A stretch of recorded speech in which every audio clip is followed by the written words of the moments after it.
Okay, so for today's vlog, gagawin po natin to Fortuner. Bale, ito po yung tama niya sa pintuan.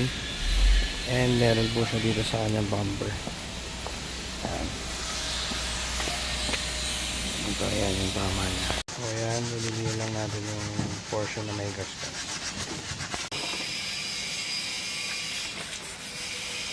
So, ito na po yung bumper niya. Ayan. So, napinturahan na natin.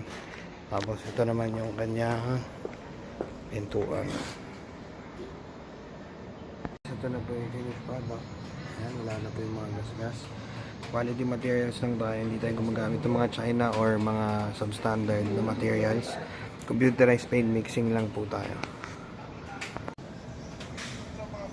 So wala na po yung tama niya dyan sa ilalim.